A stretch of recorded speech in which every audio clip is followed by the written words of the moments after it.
The agenda this week debated sports betting in the province, asked if artificial intelligence could be on the verge of becoming conscious, and assessed the track record of international human rights enforcement.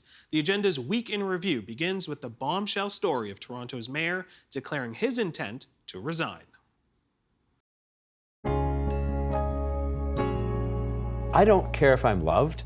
I don't care if people think I'm exciting. I just care that people respect me and that they respect the job that I'm trying to do in terms of working hard and working together with other governments to get things done. All right, let's talk legacy. If this, in fact, is the end of John Tory's mayoralty and potentially political career, how does the city remember him? Look, when I ran for mayor, John Tory then already had a problem, which was when you asked a person on the street what they thought of John Tory, they generally liked him. They thought he was a good man. They liked that he was out in the community, that he was showing up. And then when you ask them, what has he done? It dried up pretty quickly. And so my understanding was that this third term was about a legacy building opportunity in the absence of that having happened over the past 8 years. And I should say that he came out of the gate really, really hard with a very bold housing plan just last month that had a lot of the elements that many of us housing advocates have been pushing for many years. So he was kind of poised to actually do it. Like it felt like he was on the cusp of doing the things we were hoping he would do. The challenge is that just got cut really short. So I'm not sure where that leaves us. Here's documentary filmmaker Barry Averich writing in the Toronto Sun exactly 3 years ago. Here's what he had. Sheldon, let's bring this up. I have enormous respect for him, John Tory, and I know he is working hard, but it would be great if one of the best mayors Toronto has had in a long time actually had a memorable legacy beyond showing up to everything and avoiding a scandal. Mm-hmm. Sabrina, I mean, this echoes a bit of what Jennifer Keesmaat just had to say. What do you look at when you point to a Tory legacy as mayor? I think, unfortunately, there won't be much of one after this. When we're talking about should he continue on, I don't think he's had such a stellar legacy or impact on this city that someone else can't step into the job and govern going forward. We look at housing, we look at violence, we look at public transit, like garbage being collected on the street. By almost every measure, we've seen a huge amount of decline over the last 9 years. Now, understandably, after the Ford era, people wanted someone who was stable, who was boring, for lack of a better word, who would be uneventful. But I would argue we got into this little bit of a rut that the city didn't know how to get out of, and that's not John Tory's fault, per se. People knew who they were voting for and what they were voting for, but perhaps this could be an opportunity for a new start. Marcus, legacy? I think people may be kinder in retrospect to John Tory than they are now. I mean, this was a very dramatic and unfortunate end. But first of all, in his first term, he did successfully return stability and integrity to the city of Toronto after this terrible scandal we went through. And he started working with other governments. He was much better at that than his predecessor. In his second term, there was COVID, and he was actually a superb leader of this city during COVID. He told everybody, go out and get vaccinated. He led this, along with Joe Cressy, the city councillor, led this push to get out into the most disadvantaged communities and work with community organizations to get people vaccinated. He was a steady hand at the tiller. So I think that's a substantial legacy there. He obviously had it, Ben, as a huge priority to get along with provincial leaders, with federal leaders, and managed to get billions of dollars out of those senior levels of government to put towards projects in the city of Toronto. Does he get credit for that? I think he should to some extent. I think one of the things that's so, if you're a supporter of Tory is lamentable here is that he had also launched this campaign, or said he was about to launch this campaign to win a new fiscal deal for cities, right? To negotiate with the other levels of government to make cities more financially sustainable. And that is the kind of bold campaign that we hadn't seen from him in the first 2 terms in office. So, it would have been really interesting to watch how that played out and how successful he would have been in that. And now, of course, we'll never know. One of the things that I heard said, though, was that when Rob Ford, for example, went on the road as the mayor of Toronto, if he had to travel to Los Angeles to meet people in the film business, or if he had to go to the United Kingdom or whatever to try to drum up business, people often were nervous and even embarrassed about what he might do. You never worried when John Tory represented the city abroad. Is that fair to say? I think that's probably fair to say. I mean, his whole brand, of course, is as we've been saying, this kind of upstanding, respectable person, and I think that's why it's been. People are shocked at his resignation, but I think to some extent you can understand when his whole brand was this idea of him being kind of buttoned down and upright, and all of a sudden that's kind of gone in one fell swoop, and you can see that he just didn't want to stick around to kind of tough it out. Well, let me pick up on that. Do the events of the last 72 hours, Jennifer, negate whatever achievements he may have had over the previous 8+ years, ultimately, at the end of the day? I don't know. I'm struggling with the conversation because, I was asked this the other day, is this bad for the brand of the city? And all I could think was, what's bad for the brand of the city is people being afraid to go on the TTC. What's bad for the brand of the city is the fact that we have seen an absolute crisis in homelessness in this city. What's bad for the brand of the city is that the garbage bins are overflowing and broken, and the parks are falling apart. So I'm struggling a little bit because I think that if, on most of the measures, we haven't even talked about the potholes and the state of the roads in this city because there's been a lack of investment in very basic infrastructure. Do you think there is adequate attention by the Gaming Association, by the industry itself, to ensure that there are not a plethora of ads on the air and that they do remind you to gamble responsibly? Yeah, well, the Gaming Association has been clear on this before, but I think it's up to us as the regulator under the Canadian Broadcasting Act, and as well, it was one of the weaknesses of the legislation was that we just basically devolved it to the province, and we knew that from the get-go. It's still a better situation that we've had in the past. So the Ontario Lottery Gaming Commission, they do have all those checks and balances that Paul mentions. When you sign in, you actually have to be in the country or the province as well too. But what I'm concerned about is during the game itself, the heightened experience of trying to affect a person's behavior just to watch that event. And I think that's a little bit different than, another commercial. This is an ongoing experience. And what I'm worried about right now is that we should be walking, not running towards this experience. And so I'd like to see, and some leagues have been great in terms of less of a reaction. The NHL, for example, is very aggressive on this. They're even using current athletes, which I think are compromised individuals, to promote events. Whereas others have kind of, stayed back and played it a little bit more related to the, I guess their traditions of not being as influencers during the game. And that's what I'm concerned about.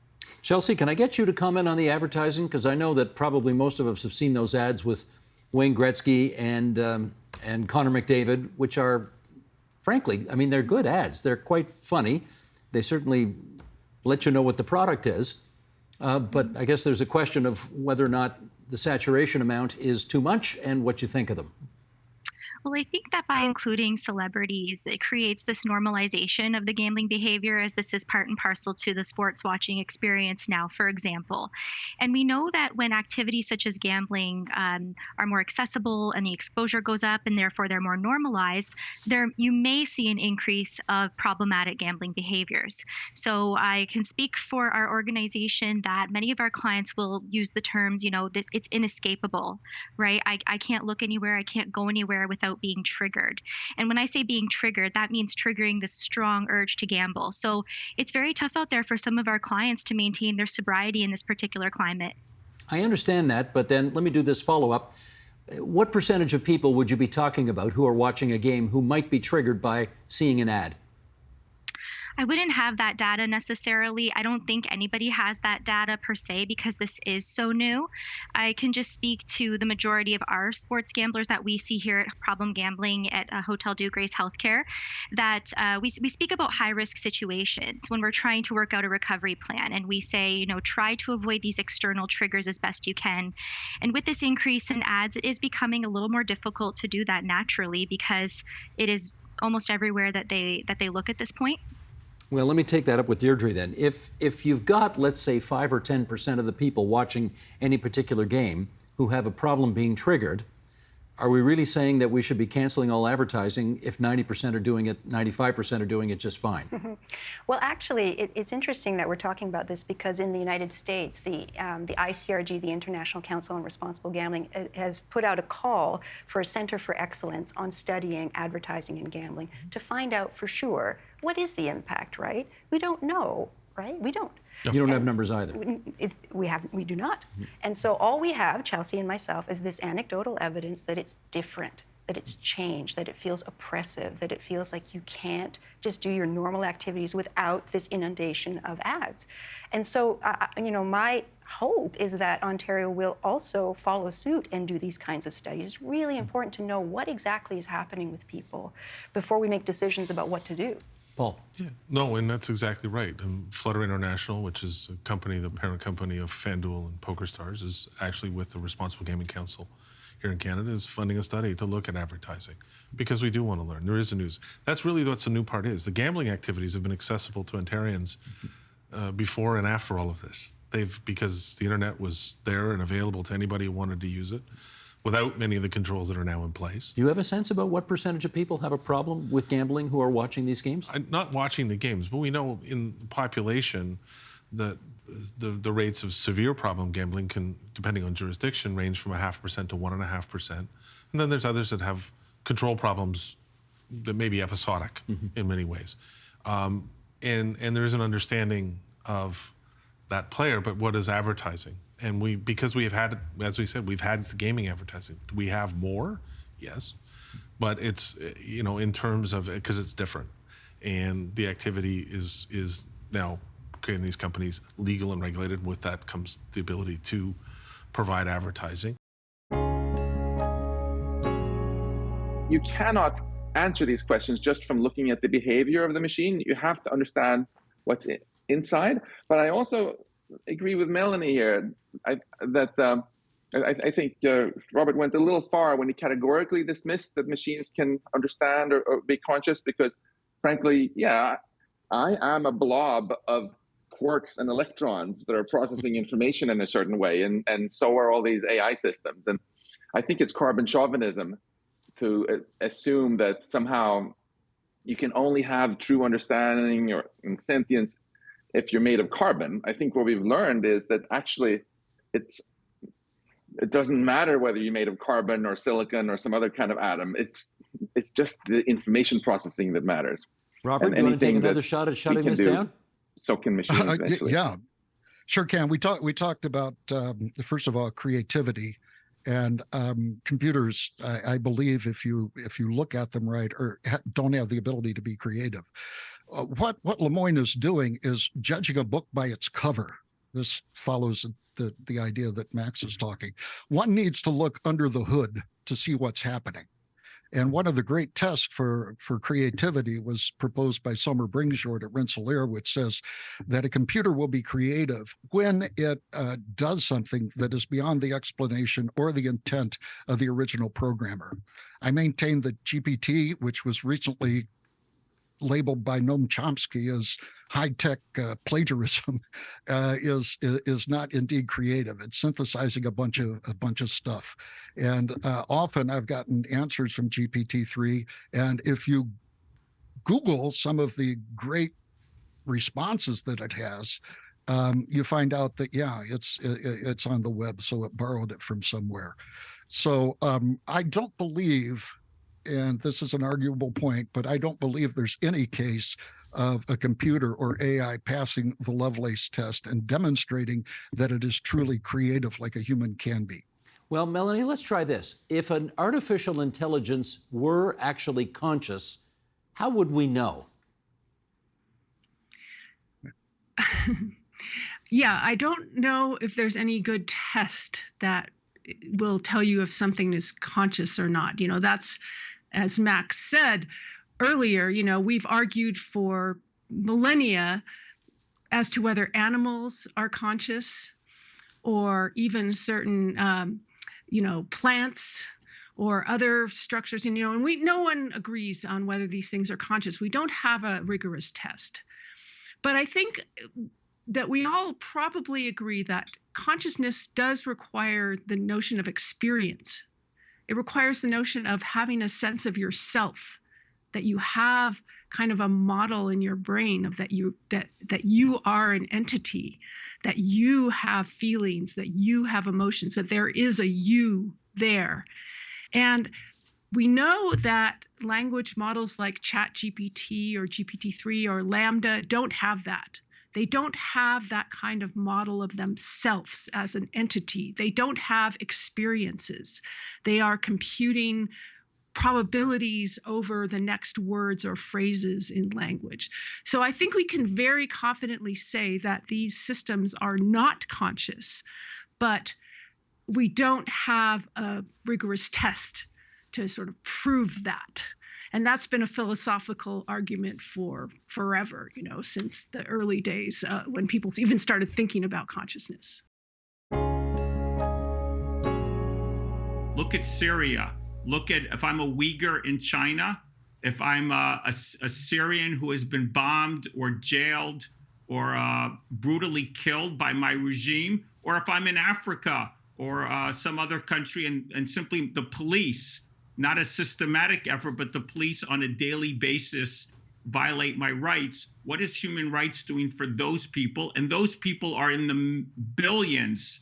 We're talking a quarter, a third, a half of humanity knows nothing about these rights and are not being helped by these rights. Samuel, those are pretty profound questions. How would you answer them? I think human rights movements have done well when they've done well in targeting relatively weaker actors like African despots and warlords. But George W. Bush and Vladimir Putin, who helm great powers and have done far more damage to the world, have been let off the hook. I agree completely that the greatest successes are in relatively more democratic countries that decide to have human rights as part of their domestic law.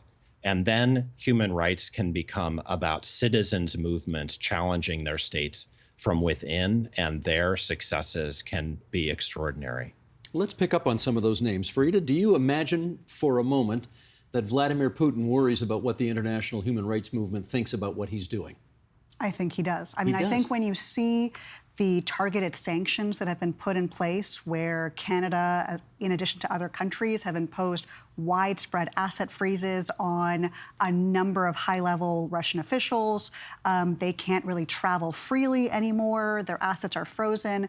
There's certainly, it's not unfathomable to imagine a situation where President Putin would find himself in the International Criminal Court. And so we've seen with respect to Ukraine, there has been all of the tools in the toolbox have been used, right? We talk about targeted sanctions, an International Criminal Court referral, resettlement for Ukrainian refugees. So it's really, despite the abuses on the ground, there is more of a spotlight on the human rights situation in Ukraine and the perpetrators than ever before. And so that, I think, is a win. And, Seth mentioned Syria, for example. Yes, are we seeing that, 11 years into the war, abuses remain? Absolutely. But at the same time, you've seen a number of wins, even over the past year, where a court in Germany, for the very first time, actually in a landmark victory, tried a Syrian official for widespread torture. This was using the international human rights movement's, a mechanism called universal jurisdiction, which means that any country, even if the abuses didn't take place in that country, even if the victims are not from that country, can pursue justice for the most serious international crimes. And that's what German courts are doing, the Swedish courts are doing, in order to pursue justice where it's been closed off. Well, let me follow up with Seth on that. Do you think Bashar al-Assad or Xi Jinping worry about the international human rights movement when they are doing the horrors that they are doing? I mean, what they will do, because today there's so many rights that are talked about, they will come up and say that we're helping our societies develop economically. This is especially the Chinese case. We're offering social services to our people. And so they can look at the long list of rights that are promoted today, and they can say, we're doing a lot of these. And actually you democratic countries in the West, you have people who have homeless, you have people who are poor. So when we make rights about everything, these authoritarian regimes can turn around and say they're doing a better job than we are.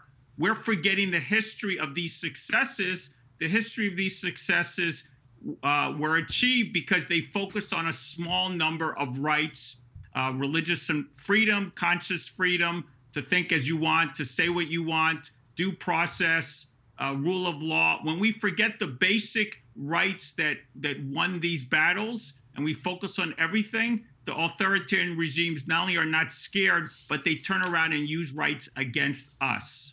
Sandra, what do you think of that characterization?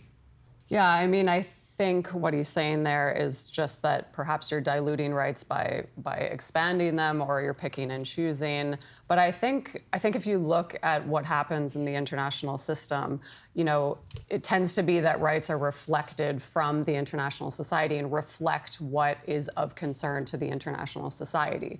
And so, you know, that this is a consensual system. I think we have to remember that this is a system of law. It's sort of a rule of law framework whereby states can choose how to protect, you know, individuals and their human rights, and individuals have access to institutions and mechanisms whereby they can protect their rights if their national system fails to. That's just some of what we've covered this week. You can find more, including the full conversations, on our website, tvo.org, our YouTube channel at youtube.com/theagenda, or our Twitter feed, twitter.com/theagenda.